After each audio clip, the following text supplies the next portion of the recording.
Hello dear students, good morning to all of you. आज के class में बच्चों हम लोग रिसोल्यूशन ऑफ वेक्टर को हम लोग समझेंगे और इसमें न्यूमेरिकल को भी सॉल्व करेंगे। तो शुरू करते हैं बच्चों आज का लेक्चर रिसोल्यूशन ऑफ वेक्टर। सबसे पहले बच्चों इसको हम लोग समझते हैं। जैसे मान लो बच्चों हमारे पास ये लाइन है, ठीक, और दूसरा लाइन मान लो ये है हमारे पास दूसरा लाइन, ठीक है बच्चों।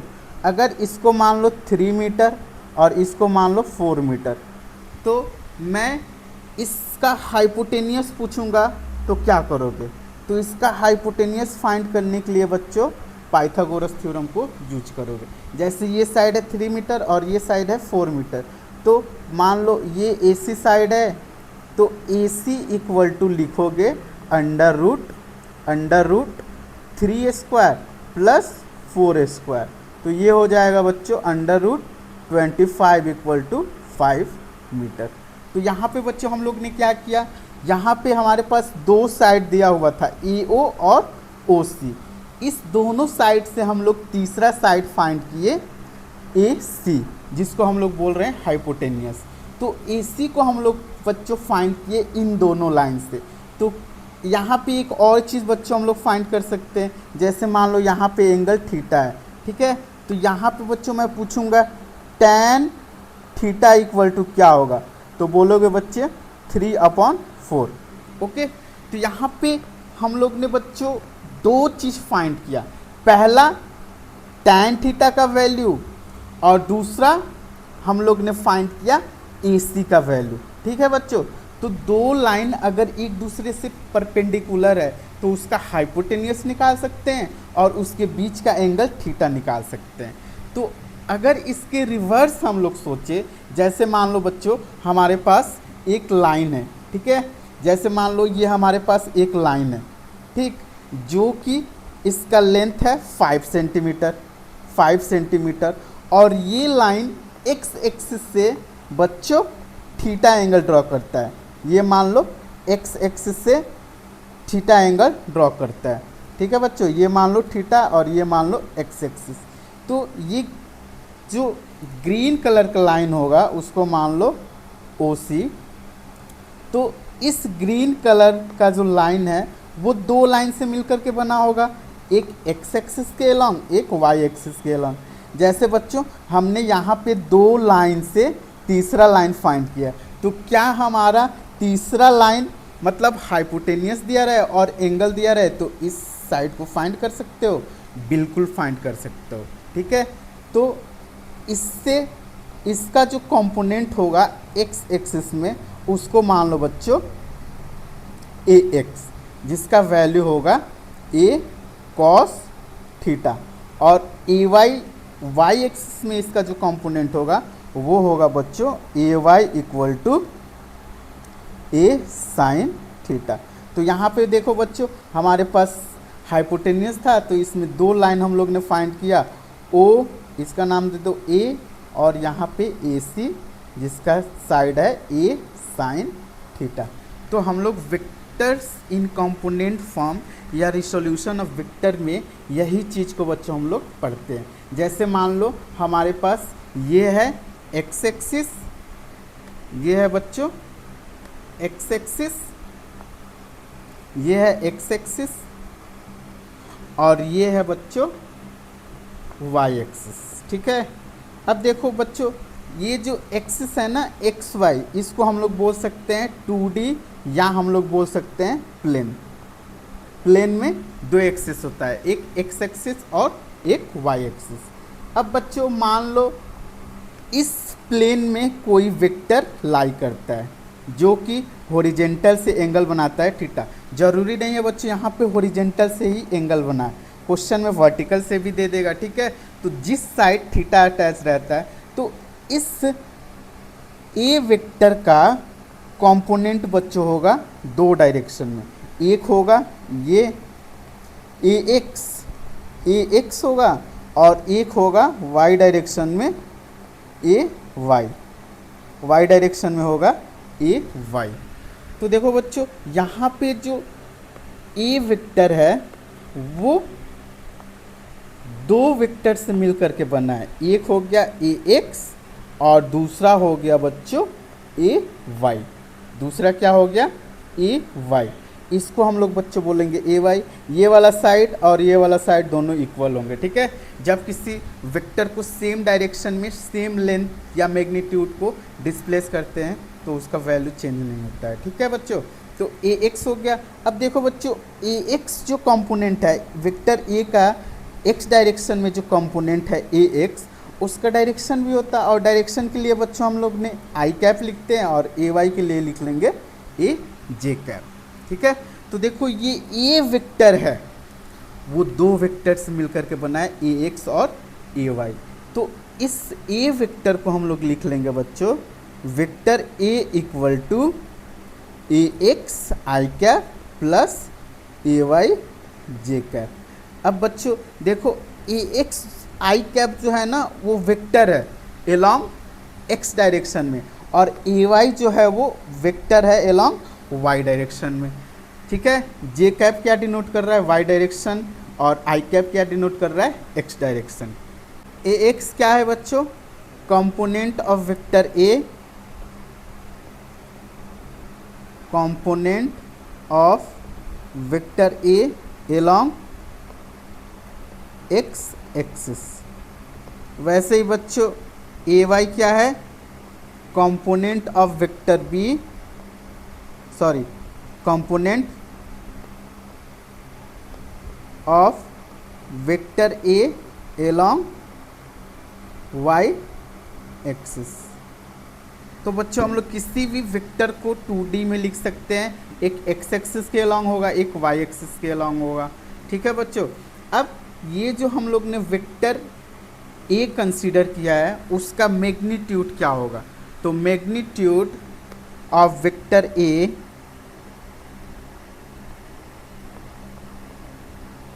Magnitude of vector A equal to होगा। अब यहाँ पे देखो बच्चों, जैसे मान लो ये हमारे पास 4 मीटर है और ये हमारे पास 3 मीटर है, ठीक है। और यहाँ पे AC आया तो AC का लेंथ फाइंड करने के लिए हम लोग ने क्या यूज किया, पाइथागोरस थ्योरम यूज किया, जिसमें 4 का स्क्वायर 3 का स्क्वायर। तो इसमें हम लोग बच्चों पाइथागोरस का यूज करेंगे, A x square plus A Y square, ठीक है बच्चों, अंडर रूट हो जाएगा, ठीक, अंडर रूट ए एक्स स्क्वायर प्लस ए वाई स्क्वायर, ठीक। इसको हम लोग और करके लिख सकते हैं vector, sorry A equal to under root A x square plus A Y square, ठीक है। तो ये रहा बच्चों मैग्नीट्यूड ऑफ वेक्टर ए। क्या होगा बच्चों, a x square plus under root A x square plus A Y square, ठीक है। यहाँ पे एक और चीज़ हम लोग बच्चों फाइंड कर सकते हैं, यहाँ पे हम लोग फाइंड कर सकते हैं थीटा। तो यहाँ पे tan थीटा इक्वल टू क्या हो जाएगा, tan थीटा इक्वल टू हो जाएगा ए वाई अपॉन ए एक्स। तो दो बच्चों चीज़ याद रखना, पहला मैग्नीट्यूड ऑफ वेक्टर और दूसरा tan थीटा का वैल्यू। तो tan theta equal to A Y upon A X हो जाएगा, और वेक्टर ए इक्वल टू हो जाएगा अंडर रूट ए एक्स स्क्वायर प्लस ए वाई स्क्वायर, ठीक। जैसे बच्चों मान लो हमारे पास वेक्टर है, ठीक है। जैसे मान लो हमारे पास क्वेश्चन में करा रहा हूँ, वेक्टर ए है जिसका वैल्यू दिया हुआ है 3 आई कैप प्लस 4 जे कैप। तो यहाँ पे बच्चों दो चीज़ हम लोग फाइंड कर सकते हैं, मैग्नीट्यूड क्या होगा, मैग्नीट्यूड ऑफ वेक्टर ए क्या होगा, तो और tan थीटा क्या होगा। तो देखो बच्चों मैग्नीट्यूड ऑफ वेक्टर ए जो होगा इक्वल टू अंडर रूट 3 का स्क्वायर प्लस 4 का स्क्वायर, 5 यूनिट। तो ये जो इस वेक्टर ए का जो कंपोनेंट है 3 है एक्स एक्सिस में और 4 है वाई एक्सिस में, इसका जो रिजल्टेंट होगा मैग्नीट्यूड जो होगा वो 3 square plus 4 square equal to 5 unit होगा। tan थीटा इक्वल टू क्या हो जाएगा बच्चों, tan थीटा इक्वल टू हो जाएगा 4/3, tan थीटा इक्वल टू हो जाएगा 4/3।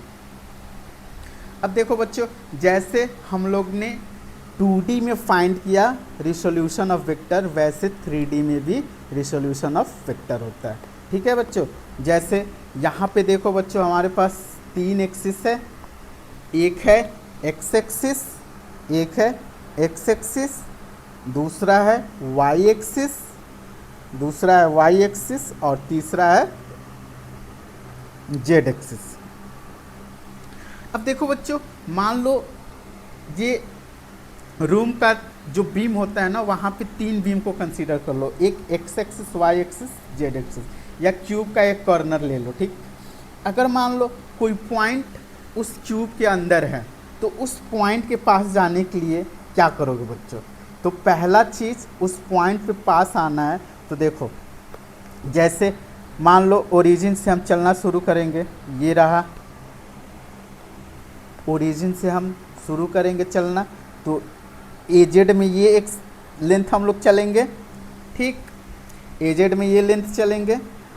अब हम क्या करेंगे कि एक्स एक्सिस में चलेंगे, तो ये हो गया एक्स एक्सिस में हम लोग ने चला ए एक्स डिस्टेंस।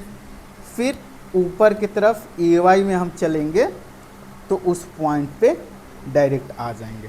ठीक है बच्चों, तो एक्स एक्सिस में जो चला डिस्टेंस उसको मान लो ए एक्स, वाई एक्सिस में ए वाई और जेड एक्सिस में ए जेड। अब देखो बच्चों, एक्स एक्सिस के अलॉन्ग है तो यूनिट वेक्टर आई कैप ले लो, वाई एक्सिस के अलॉन्ग है तो यूनिट वेक्टर जे ले लो, जे ले लो, और जेड एक्सिस में है तो के ले लो। तो ये जो ए वेक्टर है बच्चों, ये जो ए वेक्टर है, ठीक है, वो 3 कंपोनेंट से मिलकर के बना है। Vector A equal to A X I cap, A Y J cap, A Z K cap. अब देखो ए एक्स जो है वो बच्चों, ए एक्स जो है, ए एक्स है component of vector A along X axis. ठीक है बच्चों, और ए वाई जो है वो component of vector A along Y axis. अब इसमें एक 3 डायमेंशन का बात कर रहे हैं, तो इसमें जेड एक्सिस भी इंक्लूड हो जाएगा। तो ए जेड जो है वो बच्चों component of vector A along Z axis हो जाएगा। समझ में आया? अब देखो बच्चों, अब ये जो वेक्टर ए है ना, ये जो रेड कलर का वेक्टर ए है ना, उसका कुछ लेंथ भी होगा जिसको हम लोग बोलते हैं मैग्नीट्यूड। तो इसका मैग्नीट्यूड बच्चों हो जाएगा मैग्नीट्यूड ऑफ वेक्टर ए, या हम सिंपल लिख सकते हैं ए इक्वल टू होगा अंडर रूट, इसको बच्चों याद कर लेना, अंडर रूट ए एक्स स्क्वायर प्लस ए वाई स्क्वायर प्लस ए जेड स्क्वायर। ये हो गया वेक्टर ए का मैग्नीट्यूड, जिसको हम लोग सिंपल लेंथ भी बोलेंगे। ठीक है बच्चों, a x square plus A Y square plus A Z square under root. अब देखो बच्चों, एक और चीज़ यहाँ पे ध्यान देने वाला है। ध्यान क्या देने वाला है? तो यहाँ पे देखो, मान लो ये जो ए वेक्टर है ना, वो एक्स एक्सिस से अल्फ़ा एंगल बना रहा है। कितना बच्चों बना रहा है? अल्फ़ा। वाई एक्सिस से बना रहा है बीटा, वाई एक्सिस से बना रहा है बीटा, और जेड एक्सिस से बना रहा है बच्चों गामा, जेड एक्सिस से बना रहा है एंगल गामा। ठीक, तो यहाँ पे अल्फ़ा इक्वल टू होगा बच्चों कॉस अल्फ़ा, जिसको हम लोग डायरेक्शन रेशियो बोलते हैं, कॉस अल्फ़ा इक्वल टू होगा बच्चों ए एक्स अपॉन ए। वैसे ही कॉस बीटा इक्वल टू होगा बच्चों ए Y upon a. Cos gamma equal to हो जाएगा बच्चों ए जेड अपॉन ए। तो यहाँ पे मैग्नीट्यूड बच्चों हम लोग ने फाइंड कर लिया है। उस मैग्नीट्यूड को अगर एक्स एक्सिस के अलॉन्ग कंपोनेंट से डिवाइड कर देंगे तो कॉस अल्फ़ा आ जाएगा। इसको भी बच्चों याद रखना, इसको हम लोग बोलते हैं डायरेक्शन कोसाइन रेशियो बोलते हैं। ठीक है बच्चों, तो यहाँ पे ये हो जाएगा cos alpha equal to A x upon a, cos beta equal to A Y upon a, इसको याद कर लेना, और cos gamma equal to a z upon a. ठीक, अब देखो बच्चों यहाँ पे एक और चीज़ याद रखना, cos square alpha plus cos square beta plus cos square gamma equal to 1 होता है। ठीक है, अब कॉस स्क्वायर की जगह बच्चों हम लोग लिख लेंगे 1 minus sine square alpha plus 1 minus sine square beta plus 1 minus cos square gamma equal to 1। तो ये बच्चों हो जाएगा 1 1 2 1 3, 3 minus sine square alpha minus sine square beta minus sine square gamma equal to 1। तो यहाँ पे बच्चों हो जाएगा sine square alpha minus sine square beta minus sine square gamma equal to 2 हो जाएगा। ठीक है बच्चों, या तो cos square alpha plus cos square beta plus cos square gamma equal to 1 याद रखना, या sine square alpha plus sine square beta plus sine square gamma equal to 2 याद रखना। ठीक, किसी एक को याद रखना, बाकी दूसरा अपने आप कर लोगे।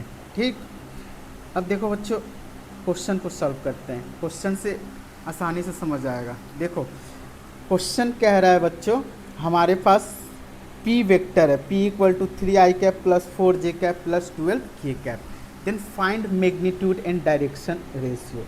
अब बोल रहा है कि ये p वेक्टर का मैग्नीट्यूड क्या होगा, तो मैग्नीट्यूड फाइंड करने के लिए क्या करेंगे बच्चों, p और p इक्वल टू लिख लेंगे अंडर रूट ए एक्स स्क्वायर क्या है बच्चों, 3 का स्क्वायर प्लस 4 का स्क्वायर प्लस 12 का स्क्वायर। तो यहाँ पे देखो बच्चों 3 का स्क्वायर हो जाएगा, 3 का स्क्वायर हो जाएगा 9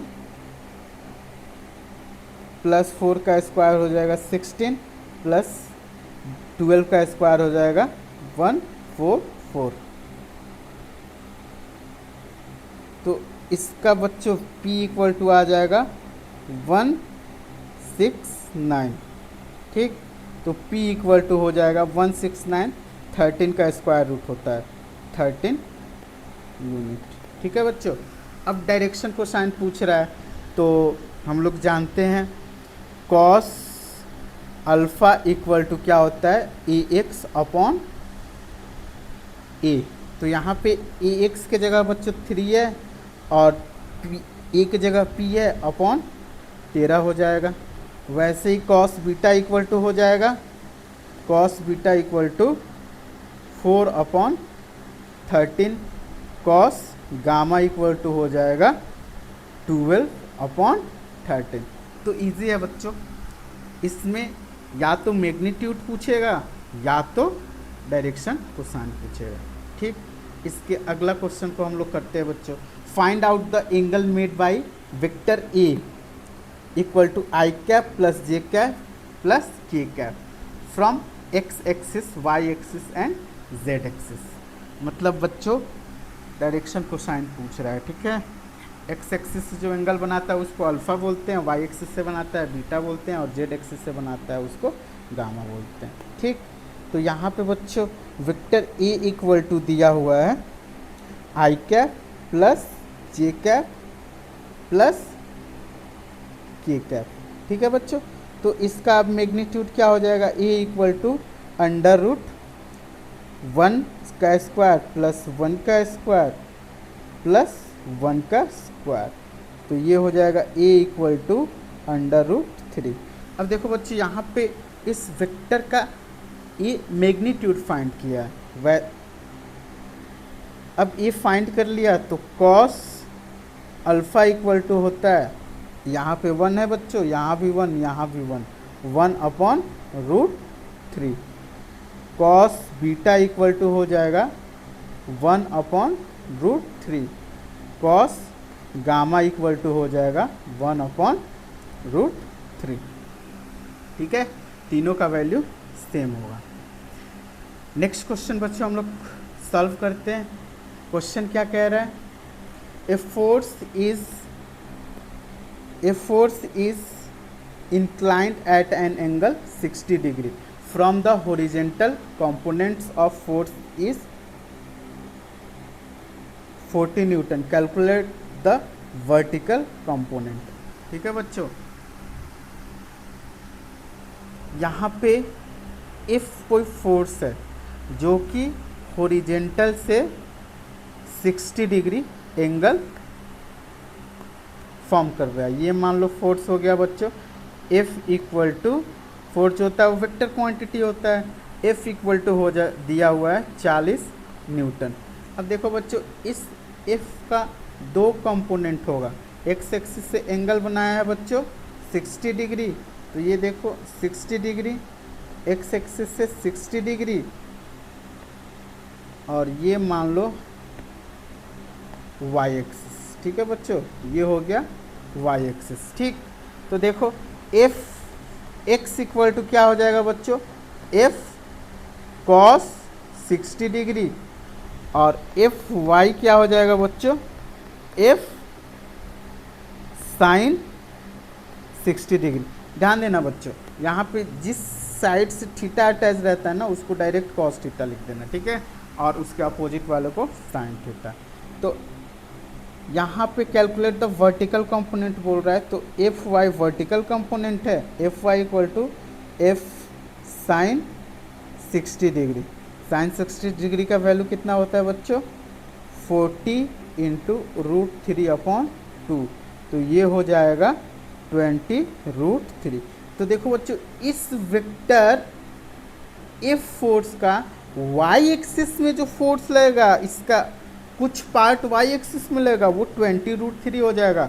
वही अगर बात किया जाए एक्स एक्सिस के अलॉन्ग, तो एफ एक्स इक्वल टू क्या हो जाएगा बच्चों? F cos 60 degree. यहाँ पे एफ का वैल्यू है 40 इंटू कॉस 60 का वैल्यू 1/2, तो 20 न्यूटन। तो देखो बच्चों, ये फोर्स जो है वो दो पार्ट में लग रहा है। एक एक्स एक्सिस के अलॉन्ग 20 न्यूटन, एक्स एक्सिस के अलॉन्ग 20 न्यूटन, और वाई एक्सिस के अलॉन्ग कितना लग रहा है? 20√3 न्यूटन। ठीक है, तो ये रहा कंपोनेंट इन टू वेक्टर्स बच्चों। नेक्स्ट क्लास में हम लोग समझेंगे मल्टीप्लिकेशन ऑफ टू वेक्टर्स।